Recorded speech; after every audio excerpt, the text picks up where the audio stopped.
પરસોત્તમ રૂપાલાના વિવાદિત નિવેદનની આગ હજી ઠરી નથી ત્યારે ભારતીય જનતા પાર્ટીના વધુ એક ઉમેદવાર દ્વારા મધાન્તા સમાજ, મુરલીધર સમાજ અને મુસ્લિમ સમાજને લઈને વિવાદિત નિવેદન આપ્યું છે। તેના કારણે ફરી એકવાર રાજકારણ ગરમાયું છે।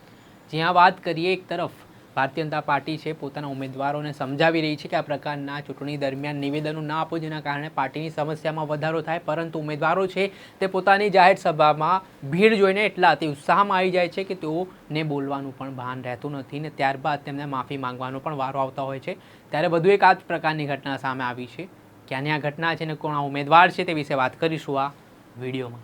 વૈષ્ણવજન તો તેને કહીએ જે પીડ પરાઈ જાનાને રે।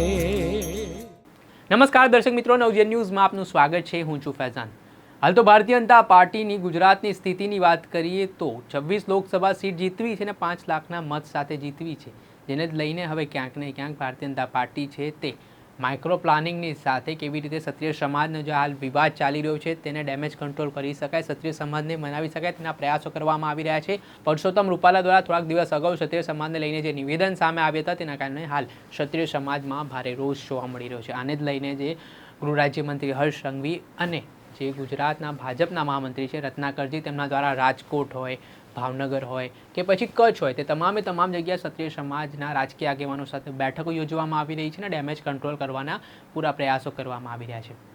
પરંતુ તે વચ્ચે ક્યાંક ને ક્યાંક ભારતીય જનતા પાર્ટીના ઉમેદવારોના વાણી વિલાસ છે તે અટકવાના નામ જ નથી લઈ રહ્યા। જોકે હવે પરસોત્તમ રૂપાલા બાદ હવે જે જૂનાગઢના ભારતીય જનતા પાર્ટીના ઉમેદવાર છે રાજેશ ચુડાસમા તેમનું વિવાદિત નિવેદન સામે આવ્યું છે અને તેમને કથિત વિડીયો વાયરલ પણ થયો છે। જે વિડીયોમાં પહેલા તેમણે જે વાત કરી છે તેઓ શું કહી રહ્યા છે તે સાંભળી લો। કેમ થયું તમારે હાથે હાથ વહી ગઈ એટલે મેં કીધું કે માધાનતા, મુરલીધર અને મુસ્લિમ ત્રણેય ભેગા થઈને આપણે અમારા પ્રદેશના એક આગેવાને પૂછ્યું कि ये माधानता मुरलीधर और मुस्लिम तो समझ गए, लेकिन ये माधानता और मुरलीधर क्या है? એટલે મેં એમને એમ કીધું કે માધાનતા એટલે કોળિયું, મુરલીધર એટલે યાદવો અને મુસ્લિમ તો હતા એ ત્રણે કોંગ્રેસ ભેગા વયા ગયા, આપણે એમનેમ પતિ હતા। જૂનાગઢના ભારતીય જનતા પાર્ટીના ઉમેદવાર રાજેશ ચુડાસમા તેમના દ્વારા જે મધાનતા સમાજ હોય, મુરલીધર સમાજ હોય અને મુસ્લિમ સમાજને લઈને વાત કરી છે। તેમણે કહ્યું કે આ સમાજ છે તે કોંગ્રેસ સાથે જતા રહ્યા છે, તેના કારણે હવે આપણું પતન થઈ ગયું છે, તે પ્રકારની વાતનો ઉલ્લેખ પણ તેમના દ્વારા કરવામાં આવી રહ્યો છે। જોકે હાલ અલગ અલગ પ્રતિક્રિયાઓ પણ સામે આવી રહી છે અને જે તેમનો કથિત વિડીયો છે તે સોશિયલ મીડિયા ઉપર વાયરલ પણ થઈ રહ્યો છે।